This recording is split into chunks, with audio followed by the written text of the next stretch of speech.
পাশে, যার সাথে আপনি সবসময় চলাফেরা করছেন, যদি হঠাৎ করেই কোনো একদিন আপনি জানতে পারেন সেই মানুষটি আসলে মানুষ না, একজন জিন, তখন বিষয়টি কেমন হয়ে দাঁড়াবে? আমি জানি প্রিয় লিসেনার্স, আমার এই কথাগুলো খুবই অস্বাভাবিক লাগছে আপনার কাছে। প্রিয় লিসেনার্স, আমার এই কথাগুলো বলার পেছনের উদ্দেশ্য কি জানতে চান? ধীরে ধীরে সব জানতে পারবেন। আসসালামু আলাইকুম প্রিয় রাসেল ভাই এবং শ্রোতা বন্ধুরা, আশা করি আল্লাহ তাআলার অশেষ রহমতে ভালোই আছেন। আমি লাজিম ইয়াসার জিয়াদ আজ আবারও ফিরে আসলাম প্রিয় লিসেনার আপনাদের মাঝে একটি ঘটনা নিয়ে। আজকের এই ঘটনাটি শুরু করার আগে আমি ভাইয়ার কাছে ক্ষমা চেয়ে নিচ্ছি আমার লেখায় অনিচ্ছাকৃত ভুলের জন্য। এই ঘটনাটি আমি সংগ্রহ করেছি মোহাম্মদ রুবেল হৃদয় ভাইয়ের কাছ থেকে। এর আগেও তার কাছ থেকে সংগ্রহ করা একটি ঘটনা আমি শেয়ার করেছিলাম, যা এপিসোড 214-তে সেই ঠান্ডা হাত শিরোনামে প্রচার করা হয়েছিল। তো চলুন সরাসরি ঘটনায় চলে যাওয়া যাক। বলছেন রুবেল ভাই। আমি বিয়ে করেছি কিছুদিন হয়। প্রতি শুক্রবার রাতের ধারাবাহিকতায় সে রাতেও আমি হেডফোনের মাধ্যমে ভূত.com-এর কোনো একটি এপিসোড উপভোগ করছিলাম। এমন সময় আমার ওয়াইফ আমার কাছে এসে বলে ওঠে, প্রতি শুক্রবার রাতে তুমি হেডফোন কানে দিয়ে কি করো, কি শোনো? আজকে আমাকেও শোনাও তো। ওর এমন কথায় আমি ওর কানে একটি হেডফোন দিয়ে দেই। এরপর ও আর আমি মিলে সেদিন ভূত.com-এর এপিসোডটি উপভোগ করি। এপিসোডটির শেষে আমার ওয়াইফ হঠাৎ করে আমাকে বলে ওঠে, আমার পরিবারের একজন সদস্যের সাথে খুবই বেদনাদায়ক এবং ভয়ানক একটি ঘটনা ঘটেছে, যে ঘটনাটির প্রত্যক্ষদর্শী আমি নিজে। ওর এসব কথা শুনে আমার মনে বেশ আগ্রহ জন্মায় ঘটনাটি শোনার জন্য। এরপর আমি ওর কাছে ঘটনাটি সম্পর্কে বিস্তারিত জানতে চাই। আমার আগ্রহ দেখে আমার ওয়াইফ ইয়াসমিন লিজা বলতে শুরু করে, আমার বাড়ি ঈশ্বরদী জেলার কোনো এক গ্রামে। আমার বাবারা মোট 7 ভাই। 7 ভাইয়ের মধ্যে সবার ছোট যিনি, মানে আমার ছোট চাচা, তিনি হচ্ছেন এই ঘটনাটির ভিকটিম। আমার ছোট চাচার নাম মোহাম্মদ হৃদয়। ঘটনাটি ঘটাকালীন আমার বয়স 15 বছর। সে সময় আমার চাচার সবেমাত্র বিয়ের কথাবার্তা চলছে, তার জন্য পরিবার থেকে মেয়ে দেখা হচ্ছিল। যাই হোক, একদিন দাদু এবং আমি আমাদের ঘরে বসে আছি, এমন সময় চাচা আসেন দাদুর কাছে এবং বলেন তার দাদুর সাথে কিছু কথা আছে, দাদু যদি অনুমতি দেন তাহলে তিনি বলবেন। বলে রাখা ভালো, আমার দাদা অনেক আগেই মারা গিয়েছিলেন, তাই দাদুর পর তিনি ছিলেন বাড়ির প্রধান। এরপর দাদু অনুমতি দিলে চাচা বলতে শুরু করেন, মা, আপনারা তো আমার বিয়ের জন্য মেয়ে দেখছেন, তবে আমার এখানে কিছু কথা আছে যা আপনাদের বলা খুবই দরকার। আমি যদি আমার পছন্দে বিয়ে করি তাহলে আপনাদের কি কোনো আপত্তি আছে? এই কথাটা বলার পেছনে কারণ হচ্ছে আমার পছন্দের একটা মেয়ে আছে। আপনারা যদি অনুমতি দেন তাহলে আমি ওকে বিয়ে করতে চাই। চাচার সব কথা শুনে দাদু বলেন, মেয়ে যদি ভালো হয়, মেয়ের পরিবার যদি ভালো হয়, তাহলে এই বিয়েতে চলে যান রান্নাঘরের দিকে। ওনাকে রান্নাঘরের দিকে যেতে দেখে আমি মালতী কাকির পিছু পিছু রান্নাঘরে যাই। রান্নাঘরে প্রবেশ করে আমি দেখতে পাই অনেক ফলমূল ও মিষ্টি সাজানো আছে। আমি দুজনে অনেক অবাক হয়ে যাই। এরপর চাচা মালতী কাকির সাথে কথা বলেন এই বিষয়ে। মালতী কাকিও ওনার মা যেমনটা বলেছেন তেমনটা না হলে উনি বিয়ে করতে পারবেন না বলে চাচাকে জানিয়ে দেন। যাই হোক, এরপর চাচা এবং আমি মালতী কাকির কাছ থেকে বিদায় নিয়ে তাদের বাড়ি ত্যাগ করে চলে আসি। বাসায় এসে চাচা দাদুকে, আমার বাবাকে এবং অন্যান্য চাচাদের মালতী কাকির মার শর্তর কথাটি জানান। এই সকল কথা শুনে বাড়ির সবাই এই বিয়েতে দ্বিমত পোষণ করেন। সবাই বলেন, এটা কোনো শর্ত হলো? এটা কোনোভাবেই আমরা মেনে নেব না। চাচা সবার কথা শুনে বলে ওঠেন, আমি যদি বিয়ে করি তাহলে ওই মেয়েকেই করব, এছাড়া আমি বিয়ে করব না। এই বলে চাচা বাড়ি থেকে বেরিয়ে যান। এই সময় উপস্থিত আমরা সবাই লক্ষ্য করি চাচার চোখে মুখে খুবই অস্বাভাবিক একটি ভাব। যাই হোক, এভাবেই কাটতে থাকে দিনগুলো। একদিন হঠাৎ চাচা বিকেলের দিকে বাসায় আসেন মালতী কাকিকে নিয়ে। চাচা এবং মালতী কাকিকে দেখে আমাদের পরিবারের সবাই আমরা একত্রিত হই। পরিবারের সবাই আসলে চাচা বলতে শুরু করেন, আমি নিজ ইচ্ছায় মালতীকে বিয়ে করে এনেছি এই বাড়িতে। এই বিয়েতে যদি তোমাদের কোনো আপত্তি থাকে তাহলে এতে আমার কিছু যায় আসে না। আর যদি তোমরা আমাদের খুশি মনে মেনে নাও, সেটা তোমাদের ইচ্ছা। চাচার এই ধরনের কথা শুনে বাড়ির সবাই রেগে যান এবং দাদি চাচাকে ঘর থেকে বের করে দেন। চাচা বাড়ির সবার এমন আচরণ দেখে চলে যান তার ঘরে। চাচা অনেক আগে নিজের 2 রুম বিশিষ্ট একটি ঘর তৈরি করেছিলেন। এরপর থেকে এভাবেই চলতে থাকে চাচা এবং মালতী কাকির জীবন। তারা খুবই সুখে শান্তিতে নিজেদের জীবন অতিবাহিত করছিলেন। আমাদের পরিবারের বা বাড়ির কেউ চাচা এবং মালতী কাকির সাথে কথা বলতেন না, আর চাচা এবং মালতী কাকিও আমাদের বাড়ির কারোর সাথে কথা বলতেন না। ঘটনার শুরুতেই বলেছি, চাচা আমাকে অনেক আদর করতেন, সেই সুবাদে মালতী কাকিও আমাকে অনেক আদর করতেন। কিছুদিনের মধ্যে মালতী কাকির সাথে আমার বেশ ভাব জমে যায়। এভাবেই অতিবাহিত হয়ে যায় 1 বছর। ছেলেটির নাম রাখা হয় আসিফ। চাচার ছেলে হওয়ার পরও আমাদের বাড়ি থেকে কেউ তাদের এই বিয়েটি মেনে নেন নাই। বাড়ির কেউ মেনে না নিলেও চাচা এবং কাকির এই বিষয়ে আক্ষেপ ছিল। যাই হোক, এই সমস্ত বিষয় ছাড়া তাদের জীবন সুখেই কাটছিল। সেদিন রাতেও আমি চাচাদের বাসায় চাচাদের বেডরুমের পাশের রুমে শুয়ে আছি। এমন সময় আমি শুনতে পাই চাচা তাদের বেডরুম থেকে চিৎকার করে কাকিকে উদ্দেশ্য করে বলছেন, আচ্ছা, একটা বিষয় আমি কোনোভাবেই বুঝতে পারছি না। বিয়ের পর থেকেই প্রতি শুক্রবার এশার নামাজের পরে কেন তুমি আমাকে 2 ঘন্টার জন্য ঘর থেকে বাইরে থাকতে বলো? এর পেছনে কারণ কি? সত্যটা বলো আমাকে। এই বিষয়ে তোমাকে জিজ্ঞেস করলে তুমি প্রতিবার বলো এই 2 ঘন্টা নামাজ পড়ো। আমি তোমার স্বামী, আমি থাকলে তো তোমার নামাজ পড়তে কোনো সমস্যা হওয়ার কথা না। আজকে আমাকে সত্যি কথা বলতে হবে।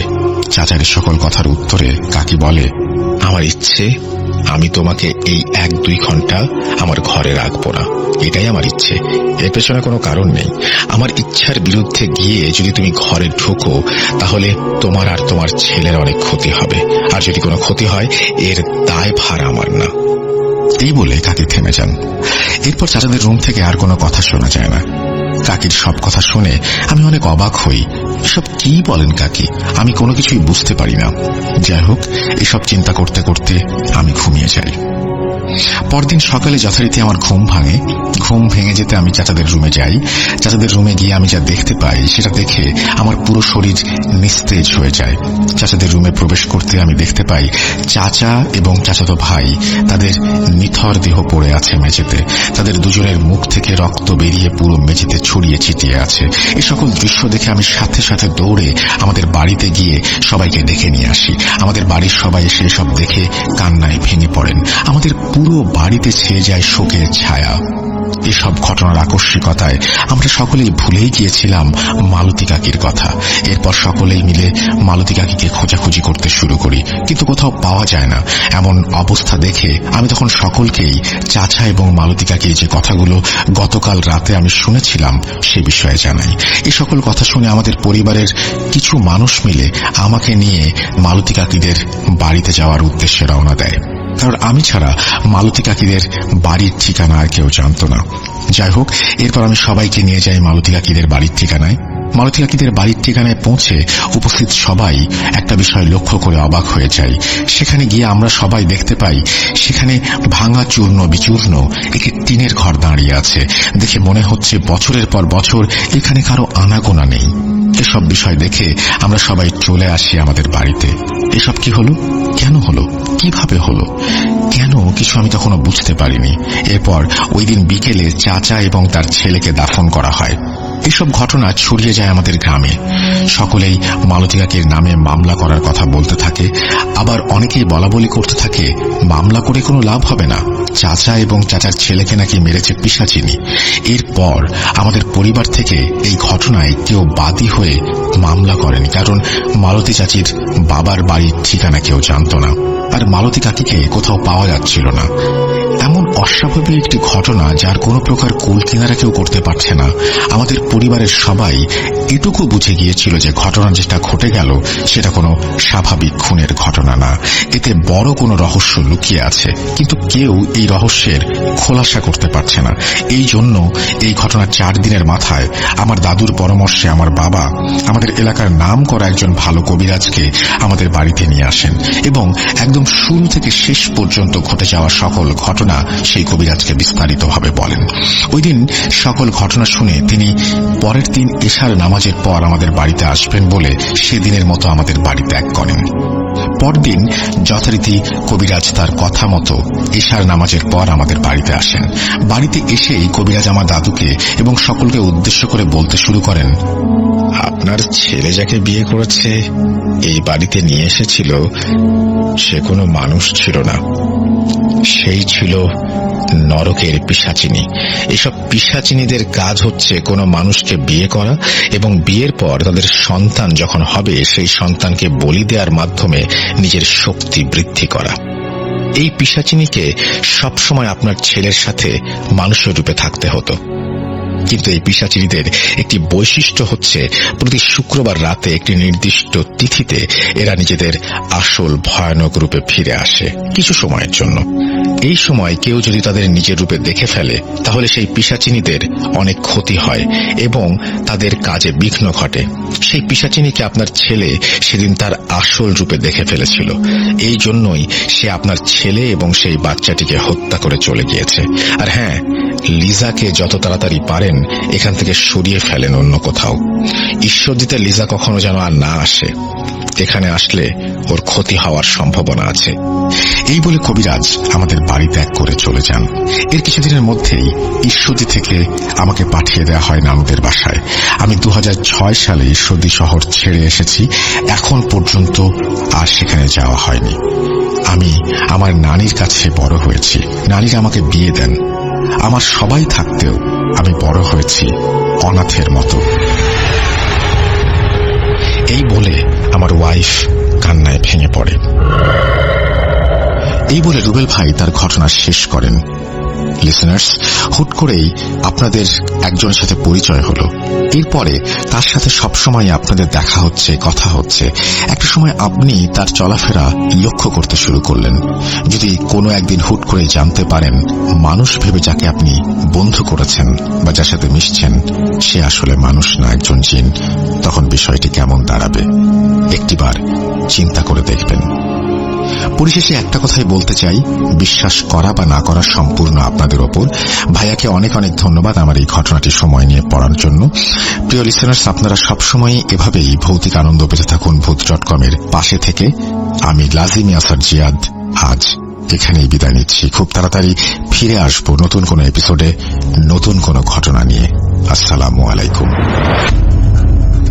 এইভাবেই তিনি তার ঘটনা শেষ করেছেন। আমার মনে হয় যে এটা যেহেতু একটা খুনের বিষয়, সুতরাং নিশ্চয়ই এখানে একটা পুলিশ কেস কেউ বাদী হয়ে না করলে হয়তো একটা পুলিশি ব্যাপার ছিল, এখানে আইনি প্রক্রিয়া ছিল, সেটা হয়তো আপনি এখানে উল্লেখ করেননি, কিন্তু আমি ধরে নিচ্ছি একটা আইনি প্রক্রিয়া ছিল। যাই হোক, চমৎকার একটা ঘটনা, এবং একটা ঘটনার জন্য একটা মানুষ তার নিজের বাড়িতে যেতে পারে না, এটা খুবই অদ্ভুত একটা ব্যাপার।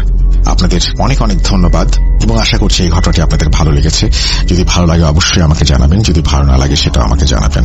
আমরা চলে যাব আমাদের পরবর্তী ঘটনায়। আশা করছি পরবর্তী ঘটনাটিও আপনাদের ভালো লাগবে। চলুন পরের ঘটনায় যাওয়া যাক।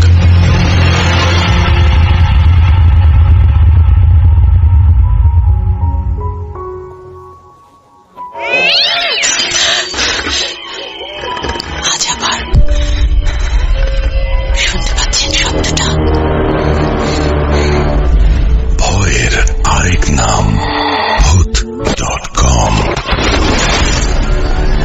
with Russell। সরি রাব্বি না জানালে আমি বুঝতেই পারতাম না যে আমি এতক্ষণ আসলে মাইক অফ করে কথা বলছিলাম, কিন্তু আমি ভাবছিলাম যে আমি কথা বলছি, বাট আপনারা কেউ শুনতে পাচ্ছিলেন না। আমি খুবই সরি। ঘড়িতে সময় রাত 12:22। আমি রাসেল আছি আপনার সাথে এবং শুনছেন ভূত.com। আজকে ঈদ স্পেশাল এপিসোড প্রথমটা, এবং আগামীকাল আমাদের ইউটিউবে থাকবে ঈদের দ্বিতীয় এপিসোড, সেটাও আপনারা শুনতে ভুলবেন না। It's free for everyone, so you can go there and listen to me.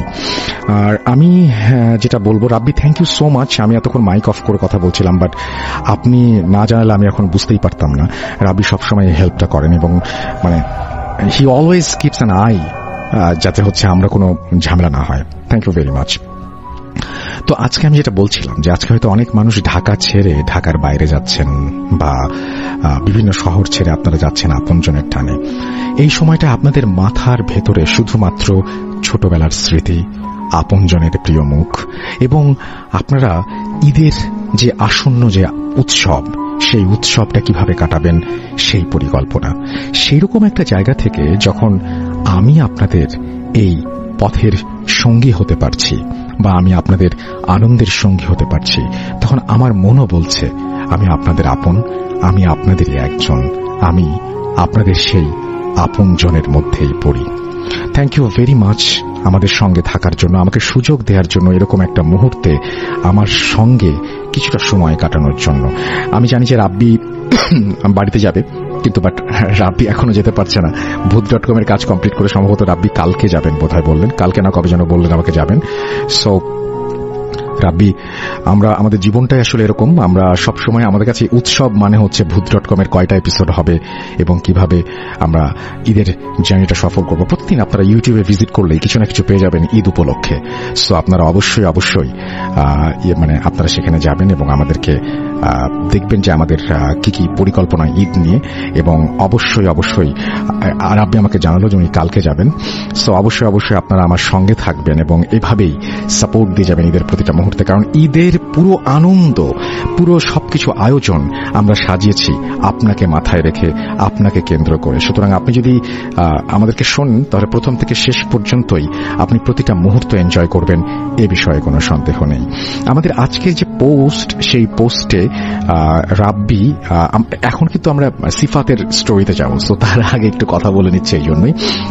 এবং জিয়াদ সবসময় আমাদের চমৎকার স্টোরি দেন এবং এটাও আমার হচ্ছে মানে কি বলবো যে অনেক বড় একটা পাওয়া যে জিয়াদ আমাদেরকে এবারও একটা চমৎকার স্টোরি দিয়ে আমাদেরকে সাহায্য করেছেন। প্রতি শুক্রবারের মতো আজও ঢাকার ধামরাই থেকে শুনছেন হানিফ শিকদার, তপু থা ছোট ভাই, অর্থাৎ তপু দা ছোট ভাই হবে। 40 সেকেন্ড শোনা যাচ্ছে না কেন? আমি মাইক অফ ছিল আমার, এই জন্য শোনা যায় না, আমি মাইক অফ করে কথা বলছিলাম। আচ্ছা, স্বাধীন অ্যাপে লাইভ শুনতে কি সাবস্ক্রিপশন লাগবে? জি ভাই, স্বাধীন অ্যাপে লাইভ শুনতে সাবস্ক্রিপশন লাগবে। স্বাধীন অ্যাপে আপনি যদি ভূত.com শুনতে চান, সেটা যখনই শুনেন না কেন সাবস্ক্রিপশন লাগবে। এবং আমাদের সাফিউল ইসলাম লিখেছেন কোথায়, স্বাধীনে শুনুন লিখেছেন রাব্বি। আমাদের সাথে লিখেছেন হানিফ শিকদার, প্রতি শুক্রবারের মতো আজও। আচ্ছা, আমি পড়েছি একবার। মুক্তা আক্তার আমাকে লিখেছেন যে কোথায় হচ্ছে। রাব্বি উত্তর দিচ্ছেন। আপনারা যদি একটু আগের টেক্সটগুলো বা পরের টেক্সটগুলো দেখেন না, তাহলে দেখবেন যে এই প্রশ্ন অনেকেই করেছেন এবং এই প্রশ্নের উত্তরও কিন্তু আমাদের মডারেটর দিচ্ছেন। শিপন হুসাইন, অপেক্ষায় আছি, প্রিয় লক্ষ্মীপুর জেলা থেকে বলছেন। আমরা ভাবছি বৃহস্পতিবারে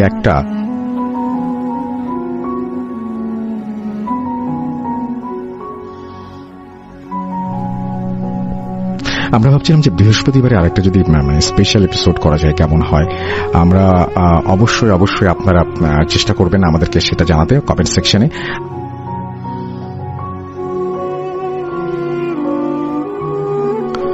আমাদের যে ফেসবুক পেজ, এটা হচ্ছে www.facebook.com/russell.স্বাধীন। আমাদের ইউটিউব চ্যানেল rjrussellbooth.com।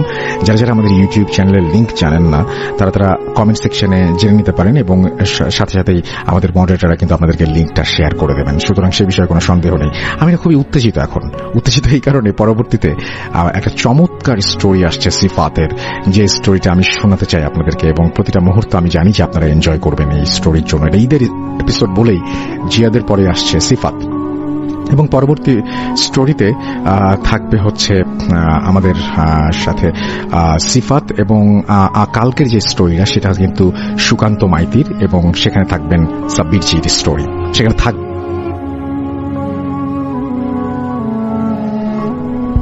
সেখানে থাকবে সাব্বির স্টোরি। আমার মাইক্রোফোন ডিস্টার্ব করছে মাঝে মাঝে।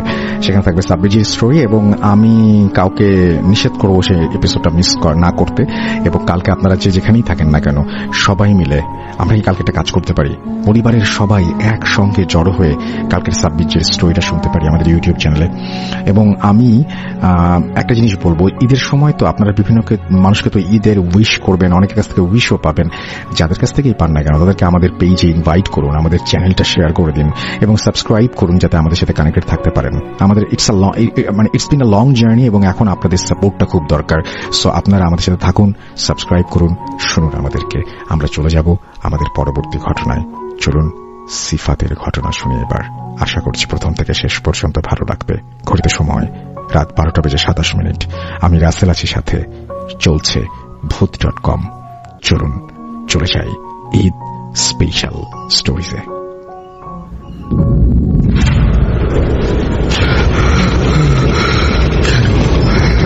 কেন তুমি আসো? আমি শুধু তোমার সাথেই থাকতে চাই। কিভাবে সম্ভব? মৃতদের এই পৃথিবীতে থাকতে নেই। তুই তুই চলে যাও, চলে যাও, প্লিজ চলে যাও। সবটাই কি ইলুশন, নাকি অন্য জগতের কেউ কখনো হাজির হয়ে যায় চোখের পলকে? Bhoot.com with Russell। Welcome back. আপনাদের সবাইকে আরো একবার স্বাগত জানাচ্ছি। আমি রাসেল। আশা করছি আপনারা সবাই ভালো আছেন, ভালোর দলে আছেন। আমিও ভালো আছি, ভালোর দলে আছি। আর আজকে পরবর্তী ঘটনায় আমন্ত্রণ জানাচ্ছি আপনাদেরকে। ঈদের অগ্রিম শুভেচ্ছা আরো একবার। আপনাদের এই চলা আনন্দময় হোক এবং ঈদ ভালো কাটুক প্রিয়জনের সাথে, সবার সাথে, এই প্রত্যাশা রেখে আবারও চলে যাচ্ছি পরবর্তী ঘটনায়। এবং এবারের ঘটনাটি আমার খুব পছন্দের একজন স্টোরি টেলার সিফাত আলমের লেখা। আমরা যেভাবে সিফাত লিখেছেন সেভাবেই শুরু করছি। চলুন আমরা শুরু করি। মনে রাখবেন, আমাদের RJRussellBhoot.com ইউটিউব চ্যানেলটি সাবস্ক্রাইব করতে হবে আপনাকে, যাতে আপনি রেগুলার সমস্ত আপডেট পেয়ে যান। আমরা চলে যাচ্ছি আমাদের পরবর্তী ঘটনায়। আসসালামু আলাইকুম প্রিয় শ্রোতা বন্ধুরা এবং রাসেল ভাই। ঈদ মুবারক, ঈদ মুবারক, ঈদ মুবারক। সবাইকে পবিত্র ঈদুল আজহার শুভেচ্ছা জানাচ্ছি। আশা করি আপনারা সবাই আল্লাহর রহমতে ভালো আছেন এবং সুস্থ আছেন। আমিও ভালো আছি আপনাদের দোয়ায়, আল্লাহর রহমতে। দীর্ঘ বিরতির পর নতুন করে ফিরে আসা। যারা আমার সংগ্রহ করা ঘটনা শোনার অপেক্ষায় ছিলেন, তাদের অপেক্ষার অবসান ঘটিয়ে আমি সিফাত আলম ফিরে এসেছি নতুন একটি ঘটনা নিয়ে। আজকে যে ঘটনাটি বলবো সেটা নিছক কোনো ঘটনা নয়। আজকের ঘটনাটি যেমন প্রতিশোধের নেশায় হিতাহিত জ্ঞান হারিয়ে ফেলা, অন্ধকার জগতে নিয়ে যাওয়ার সাক্ষী দেবে, তেমনি কাছের মানুষের প্রতি ভালোবাসা, মায়া, মমতা এসবের প্রমাণ দেবে। এমন ভিন্নধর্মী ঘটনা যখনই পাই, তখনই আপনাদের সাথে শেয়ার করার লোভ কোনোভাবেই সামলাতে পারি না। তাই আজ আবার ফিরে আসা। আজকের ঘটনাটি আমি যার কাছ থেকে কালেক্ট করেছি তার পরিচয় নিয়ে কথা বলা সম্ভব নয়। তাই কোনো প্রকার পরিচয় পর্বে না গিয়ে সরাসরি কথকের বাচন ভঙ্গিকে অনুসরণ করেই শুরু করছে আজকের ঘটনা। রাসেল ভাইয়ের কাছে অনুরোধ, ঘটনার ভেতরের ভুল ত্রুটিগুলো দয়া করে ক্ষমা সুন্দর দৃষ্টিতে দেখবেন। শুরু করছি আজকের ঘটনা।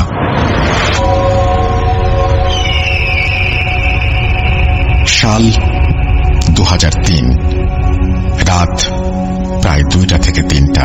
আশেপাশে কেউ যেন ফুপিয়ে ফুপিয়ে কেঁদেই চলেছে। তার কান্না জর্জরিত ভাঙা ভাঙা কণ্ঠে যেন কিছু বলছে। না, সে কোনো বিলাপ করছে না, তবে তার কান্নাতে তার মনের ভেতরে চলমান প্রচন্ড ব্যথার ছাপ যেন স্পষ্ট। আমি খানিকটা এগিয়ে গেলাম এই কান্নার উৎস খোঁজার জন্য। সামান্য দূরে গিয়ে কান্নার উৎস পেয়েও গেলাম। আমি কি সে সময় দেখেছি তা এই মুহূর্তে বলছি না, তবে ছেলেটি কি বলছে তা এবারে স্পষ্ট বুঝতে পারছি। তার বেদনাগ্রস্ত কণ্ঠে উচ্চারিত হচ্ছিল, যারা তোমার এই অবস্থার জন্য দায়ী, আমি তাদের সব সফলতার পথে কাঁটা হয়ে দাঁড়াবো। সেই কাঁটা পায়ে বিধে তারা সফলতার দুয়ারের সামনে মুখ থুবড়ে পড়বে, কিন্তু সেই দুয়ার ভেদ করতে পারবে না। আজ থেকে আমার যুদ্ধ শুরু। আমি আমার জীবনের লক্ষ্য ঠিক করে নিয়েছি। যত দিন বেঁচে থাকবে তাদেরকে আমার গোলাম বানিয়ে রাখবো। তারাও একদিন আমার কাছে এসে এভাবে চোখের অশ্রু ঝরিয়ে তাদের পথ থেকে আমাকে সরে দাঁড়াতে বলবে। সেদিন আমি হাসব আর তারা কাঁদবে, কিন্তু আমার মনে তাদের জন্য কোনো করুণার জন্ম হবে না। আমি তাদের পথে আরো কাঁটা বিছিয়ে দেব। তাদের ধ্বংস না দেখে আমি কিছুতেই ক্ষান্ত হব না, কিছুতেই না। তুমি দেখে নিও, তোমার কাছে এই আমার শেষ প্রতিজ্ঞা। ছেলেটির কথা শুনে যে কেউ বুঝতে পারবে তার মনে জমে আছে কারোর জন্য তীব্র ঘৃণা, যাদের জীবনটাকে শেষ করে দেবার জন্য সে যে কোনো পর্যায়ে অতিক্রম করতে প্রতিজ্ঞাবদ্ধ। কিন্তু কেন? এর পেছনে নিশ্চয়ই কোনো গল্প আছে। কি সেই গল্প?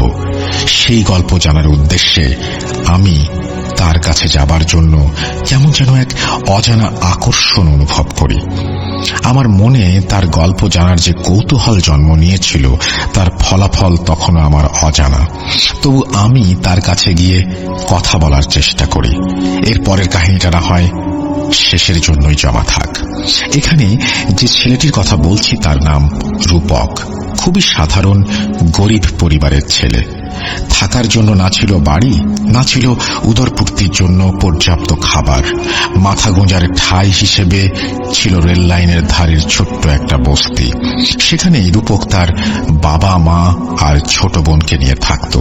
কিন্তু আজ সেই রূপকের কোনো হদিস পাওয়া যাচ্ছে না। হঠাৎ করেই কোথায় যেন হারিয়ে গেছে সে। শেষ যখন তাকে দেখেছিলাম তখন তার চেহারায় ছিল অন্যরকম এক প্রশান্তি। তার আর্থিক অবস্থাও ঘুরে দাঁড়িয়েছিল। কিন্তু রূপকের আসল পরিচয় হিসেবে যদি বলি সে একজন সাধারণ মানুষ, তাহলে সেটা হবে ভুল অথবা মিথ্যা। তার পরিচয় আমার থেকে ভালো কেউ জানে না। রূপক ছিল একজন তন্ত্র সাধনার উজ্জ্বল নক্ষত্র। সামান্য বস্তিতে থাকা একটা ছেলে কিভাবে তন্ত্র সাধনা শেখে আর কেনই বা শেখে, এই প্রশ্নটি হয়তো আপনাদের মনে ঘুরপাক খাচ্ছে। একটু অপেক্ষা করুন, এই ঘটনার সব জট আস্তে আস্তে খুলবে, আর সেটা খুলবো আমি। রূপক সাধারণ কোনো তান্ত্রিক ছিল না। সে ছিল খুবই আক্রমণাত্মক একজন তান্ত্রিক। সে কারোর ক্ষতি করার জন্য তন্ত্র সাধনা করত, ব্যাপারটা তেমন নয়। কিন্তু তাকে আমি এর মাধ্যমে কারো উপকারও করতে দেখিনি। মাসের পর মাস, বছরের পর বছর সে তার শিকারের জন্য অপেক্ষা করত। হ্যাঁ, শিকার খুঁজে বেড়াত। কিন্তু এই যে সে শিকার নয়, এই শিকারের কিছু বৈশিষ্ট্য ছিল। এই শিকার শুধুমাত্র রূপকের একার শিকার ছিল না, বরং এই শিকার ছিল অন্য আরেকজনের। তার নাম হাসিদ আল রুহ। এই নাম কোনো সাধারণ নাম নয়, এই নাম তার নিজের দেয়া নাম। আল রুহ পরিচয় সম্পর্কে আমি সেই মুহূর্তে অবগত ছিলাম না। যখন জানলাম তখন মনে হলো মানুষের জীবন কখন কোন দিকে মোড় নেয় সেটা জানা গেলে কত ভালোই না হতো। সেসব কথা থাক। রূপকের মোট 4টি শিকার ছিল, সেগুলো বলছি একে একে। শিকার 1। প্রথম শিকার ছিল 19 বছর বয়সী একজন তরুণী যার নাম আসমা। আসমা তখন সবেমাত্র কলেজে ভর্তি হয়েছে, আর 5টা মেয়ের মতো তার জীবনটাও স্বাভাবিক, হাস্যোজ্জ্বল আর সুন্দর ছিল।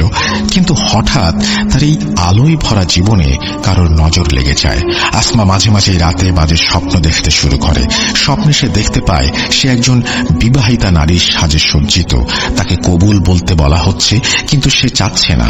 এই স্বপ্নে তার হবু স্বামীকে সে কখনোই দেখতে পেত না।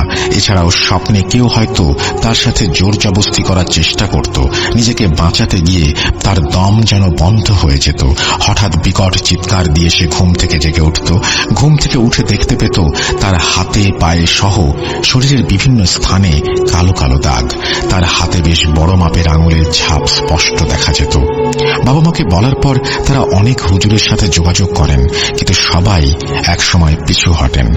এর কারণ তখন অজানা হয়েই রয়ে গিয়েছিল। প্রতি রাতে অসহ্য যন্ত্রণা ভোগ করতে হতো আসমাকে। হয়তো তার সামনে খারাপ কিছু অপেক্ষা করছিল। এদিকে রূপকের আচরণও কেমন যেন পাল্টে যেতে শুরু করে। সে যেন অস্থির হয়েই যাচ্ছে দিনকে দিন। আমি জিজ্ঞাসা করলে বলে, না, আসছে না, কোনো খোঁজ পাচ্ছি না, চেষ্টা চালিয়ে যাচ্ছি।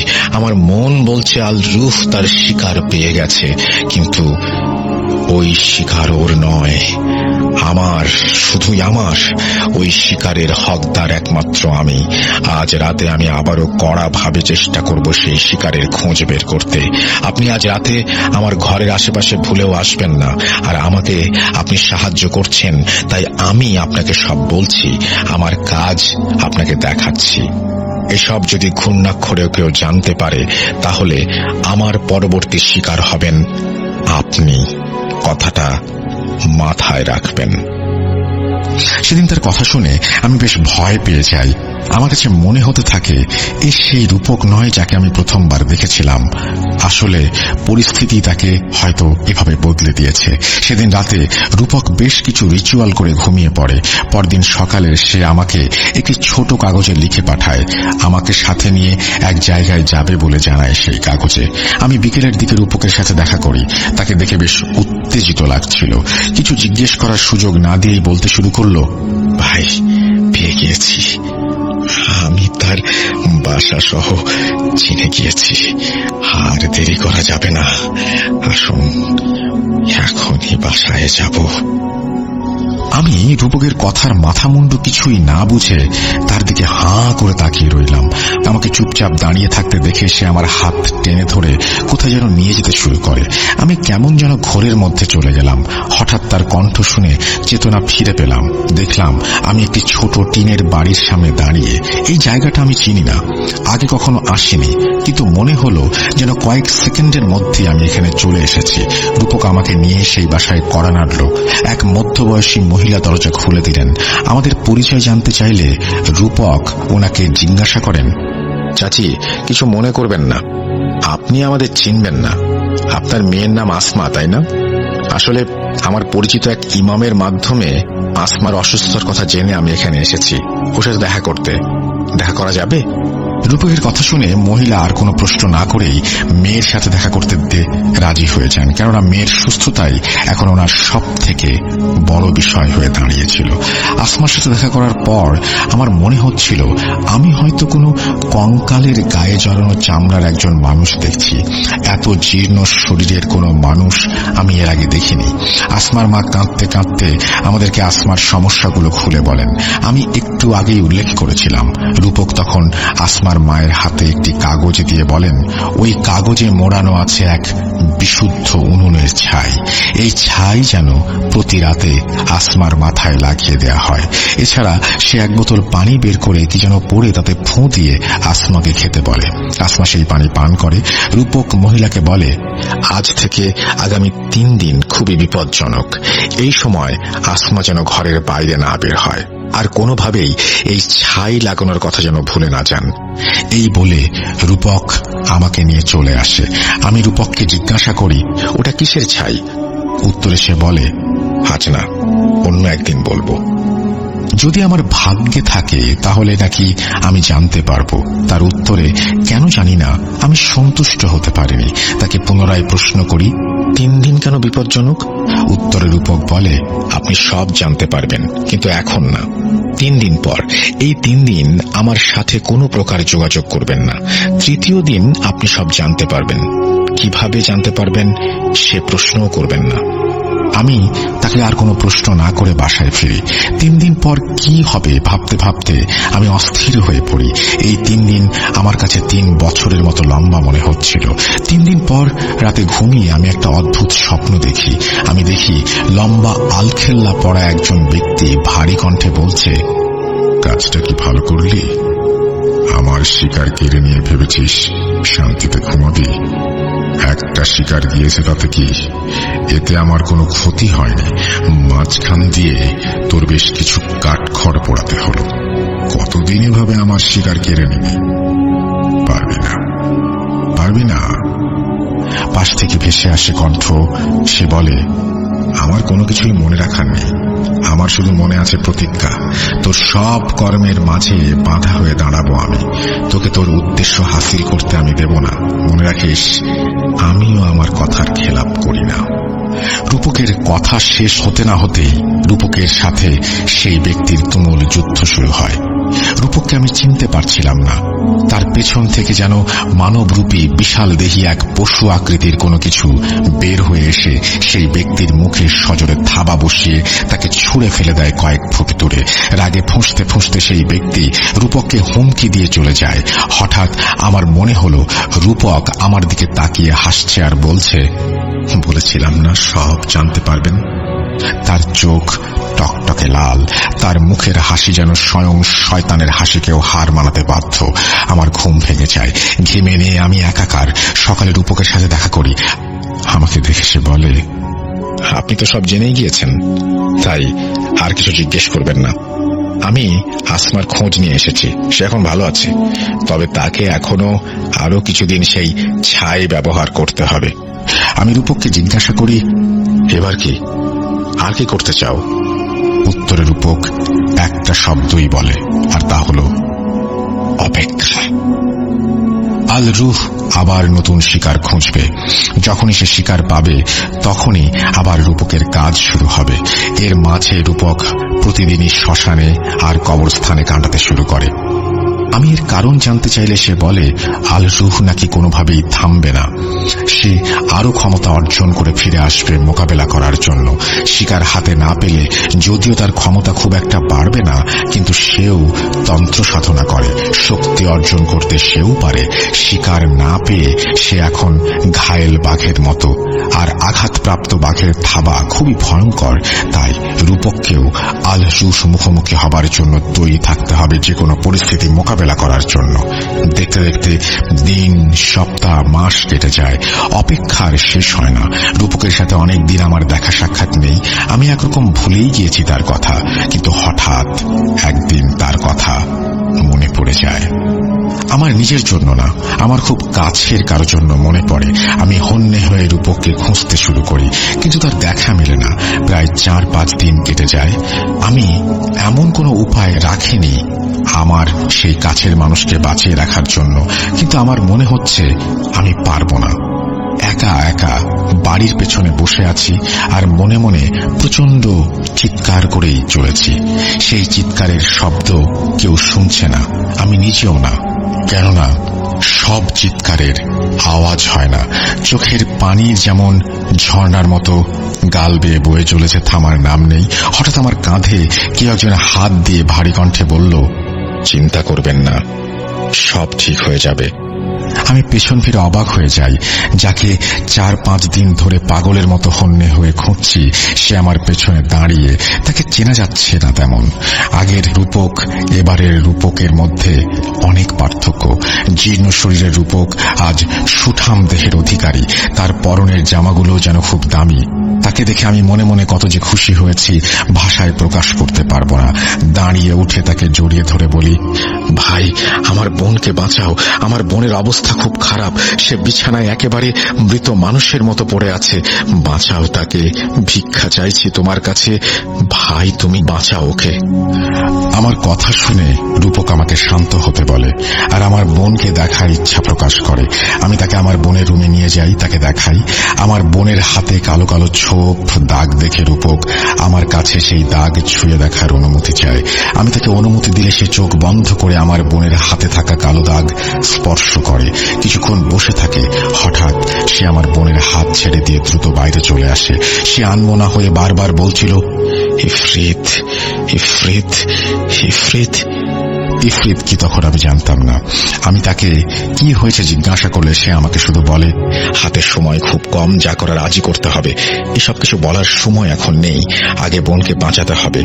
এসব বলে সে তড়িঘড়ি করে বাসা থেকে বের হয়ে যায়। যাবার সময় সে বলে কিছুক্ষণ পর আবার ফিরে আসবে। তার এমন অবস্থা দেখে আমি নিজে কি পরিমাণ যে ভয় পেয়েছি ভাষায় প্রকাশ করার মতো না।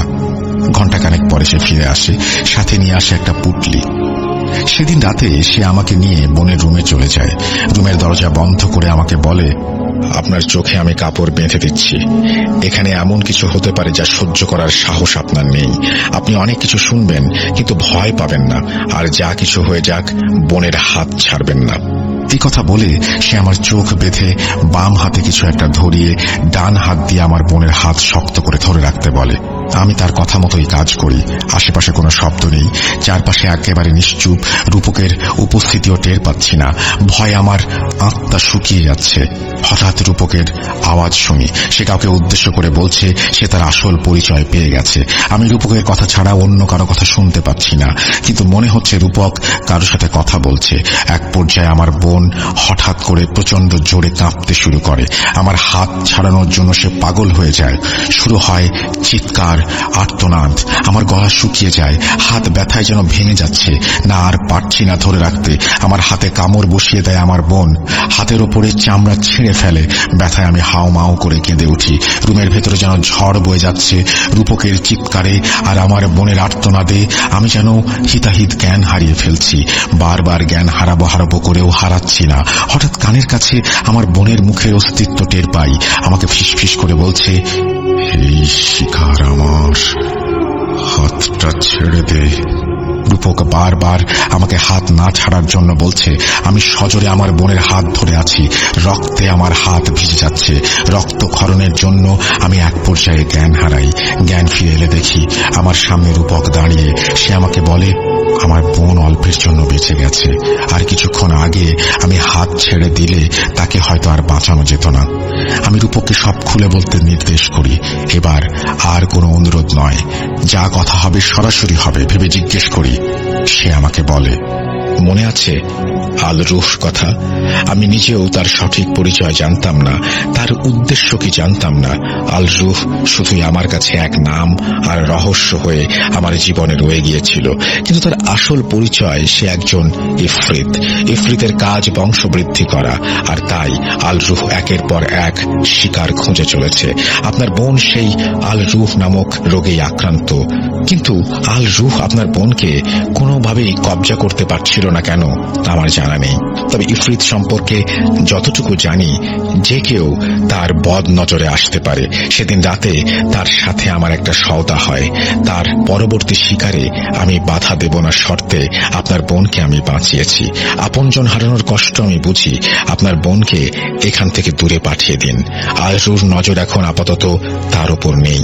আর হ্যাঁ, আপনাকেও আমার থেকে দূরে থাকতে হবে। আমি আল রুহর কাছে ওয়াদা করেছি তার শিকারে বাধা না দেবার, কিন্তু সেটা সম্ভব নয়। আমার যে ওয়াদার জন্য আজ আমি এই পথে, সেই ওয়াদা আমি ভঙ্গ করতে পারবো না। তাই আল রুহকে দেয়া ওয়াদাটা আমার ভঙ্গ করতে হবে। আপনার জন্য ভালো হবে আমার থেকে দূরে থাকা। এই কথা বলে রূপক বিদায় নেয়। আমার হাতের সেই কামড়ের দাগ আজও রয়ে গেছে। আপনারা দেখতে চাইলে আমি সেটি ছবি তুলে আপনাদের মাঝে শেয়ার করতে রাজি। এর মধ্যে দিয়েই শেষ হয় আল রুহর দ্বিতীয় শিকারের গল্প। লিসনার্স, আপনারা কি তৃতীয় বা চতুর্থ শিকারের গল্প শুনতে চান? সেই গল্প শোনার জন্য আপনাদেরকে আরেকটু অপেক্ষা করতে হবে। ভাবছি বাকি অংশ পরের সপ্তাহে দেব, কিন্তু না, ঈদুল আজহার এই উৎসব মুখর সময়ে আপনাদেরকে আর নিরাশ করছি না। চলুন চলে যাই তৃতীয় এবং চতুর্থ শিকারের গল্পে। এখানে বাকি দুটি গল্প একে অপরের সাথে সংযুক্ত। কিভাবে সেটাও বলছি। আল রুহ তৃতীয় এবং চতুর্থ শিকার ছিল দুই বোন, দুই যমজ বোন। একজনের নাম মারিয়া, অন্যজনের নাম রাজিয়া। তারা দুই বোন তখন 10ম শ্রেণীর ছাত্র। এই ঘটনাটি শুরু থেকেই শুরু করি। চলে যাচ্ছি কথকের উপস্থাপনায়। আমার বোনের সুস্থ হবার পর তাকে কোথায় পাঠানো হয়েছে তা আমি শেয়ার করতে পারবো না। আসলে বর্তমানে আমি নিজেও আমার বোন কোথায় আছে তা জানি না, কেননা এতে তার বিপদ হতে পারে। রূপক সেদিন চলে যাবার পর তার সাথে আমার আর দেখা হয়নি। এভাবে চলতে চলতে প্রায় 4টি বছর কেটে যায়। কিন্তু ভাগ্য যদি সাক্ষাৎ লিখে রাখে তাহলে সেটা খণ্ডানো সম্ভব নয়। রূপকের সাথে আমার একদিন হঠাৎ করে দেখা হয়ে যায়। বিশেষ এক কারণে আমি 2007 সালে ঢাকা যাই। সেখানে গিয়ে এক রেস্টুরেন্টে খাবার খেতে বসেছি। দেখি সেখানে ক্যাশ কাউন্টার রূপক বসা।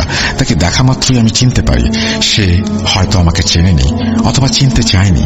আমি তার কাছে গিয়ে কেমন আছে জিজ্ঞাসা করায় সে একগাল হাসি দিয়ে আমাকে জড়িয়ে ধরে বলে সে ভালো আছে।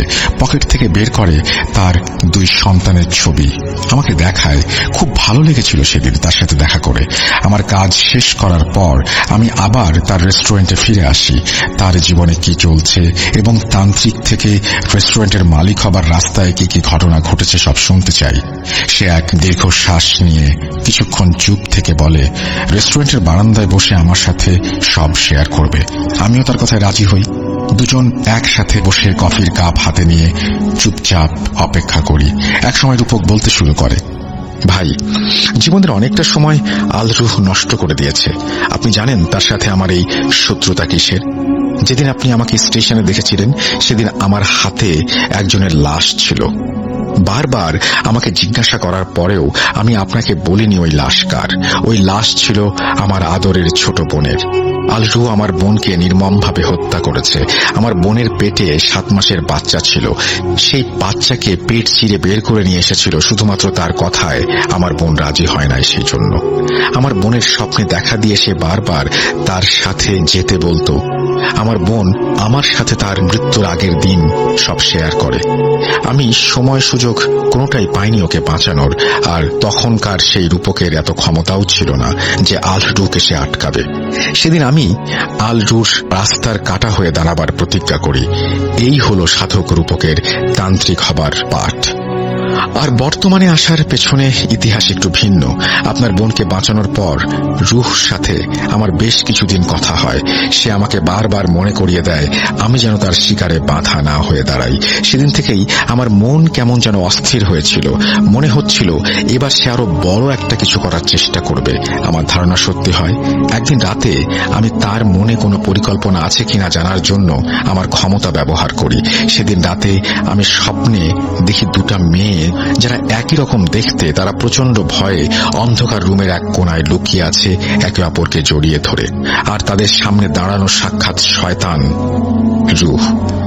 সাথে সাথে আমার ঘুম ভেঙে যায়।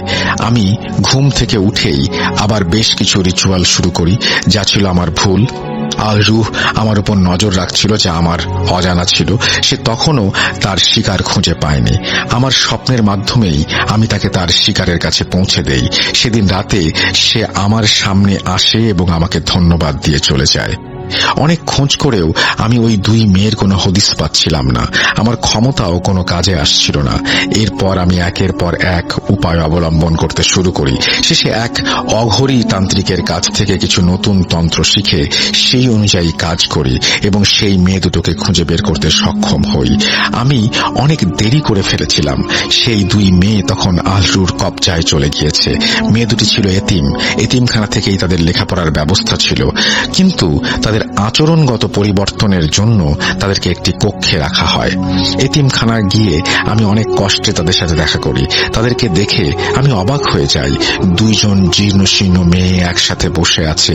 তারা উভয়ই আমাকে দেখে নড়ে চড়ে বসে আর নিজেদের আড়াল করতে শুরু করে।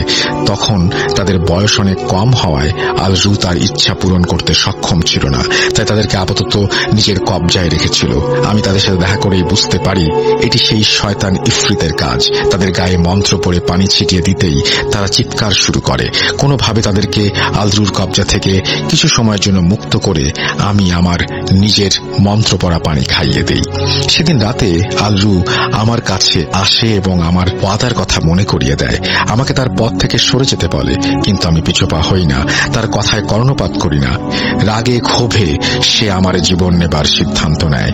আমি তৈরি ছিলাম, তাই সে আমার কোনো ক্ষতি করতে পারেনি। তখন যাবার সময় সে আমাকে বলে ওই 2 বোনকে সে অবশ্যই নিয়ে যাবে এবং আজই নিয়ে যাবে। তাকে কেউ আটকাতে পারবে না। রুহ চলে যাবার পর আমি সেদিন রাতে আবার এতিমখানায় যাই। সেখানে গিয়ে 2 বোনের সাথে কথা বলে জানতে পারি তারা প্রায় 2 মাস ধরে বাজে স্বপ্ন দেখছে। স্বপ্নে কেউ তাদের সাথে জোর জবরদস্তি করার চেষ্টা করছে। ঘুম থেকে উঠে শরীরের বিভিন্ন স্থানে কাটা এবং কালো দাগ দেখতে পায়। তারা খাবার খেতে পারে না। খাবার খেতে গেলেই খাবারে পোকা আর মৃত ইঁদুর ভেসে ওঠে। তাদেরকে যেন কোনো এক অশুভ শক্তি বন্ধ করে রেখেছে। তাদের মধ্যে এক বোন কোনো কথা বলছিল না। সে আমার দিকে তাকিয়ে মুচকি মুচকি হাসছিল। আমি তাকে কিছু বলতে যাবার আগেই সে লাফ দিয়ে এসে আমার গলা টিপে ধরে। তার ধারালো নখ দিয়ে আমার বুকে আঁচড় কাটতে শুরু করে, আমাকে রক্তাক্ত করে ফেলে।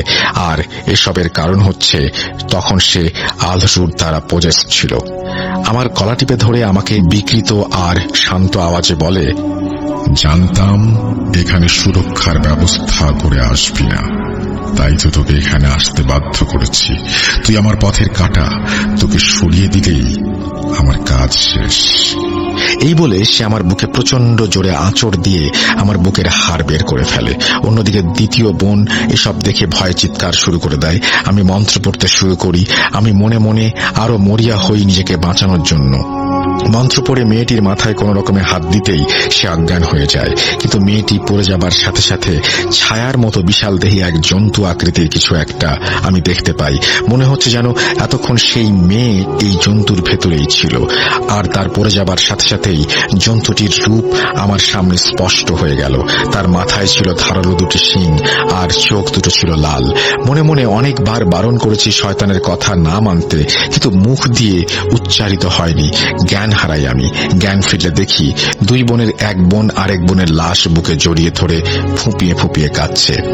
আমার বুঝতে বাকি থাকলো না পজেসড হওয়া বোনকে ইফরিত তার সাথে নিয়ে গেছে। মনে খুব কষ্ট পাচ্ছিলাম, কেননা আমার বোনকে করা ওয়াদা আমি রক্ষা করতে পারিনি। রুমের বাইরে এসে কোনো রকমে স্টাফদের সাহায্যে হাসপাতালে যাই। স্টাফরা আমার এই অবস্থা দেখে হতবাক হয়ে যান। আমি রাগান্বিত ভাবে বলি, নাটক করছেন? কারো চিৎকারের কোনো শব্দই কি আপনাদের কানে আসেনি? উত্তরে তারা কেউই কোনো শব্দ শুনতে পায়নি বলে। বুঝতে পারলাম এটাও ইফরিতের কাজ। হাসপাতালে যাবার পর আমার বুকে একটি বড় ধরনের সার্জারি হয়। সার্জারি শেষে আমার জ্ঞান ফিরে এলে আমি আমার পাশে কাউকে না দেখে মনে মনে ভাবি, আমার মতো মানুষের পাশে কে থাকবে? আমি তো এতিম, না আছে বাবা না আছে মা। যাও এক বড় বোন ছিল, তাকেও ইফরিত দুনিয়া ছাড়া করেছে। এই দুনিয়ায় আমার কেউ নেই, ঠিক ওই মেয়েটার মতো।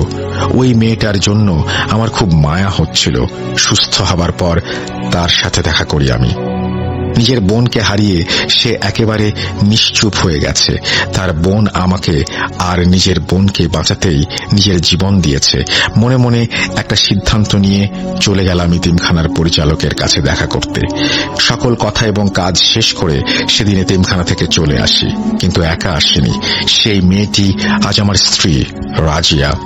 হ্যাঁ ভাই, রাজিয়াকে বিয়ে করে নিয়ে এসেছি সেদিন, কিন্তু রুহকে আটকাতে পারলাম না। আমি এরপর অনেকবার তার খোঁজ করেছি, কিন্তু কোনো হদিস পাইনি। সে চলে গিয়েছে নাকি এখনো আছে আমি জানি না।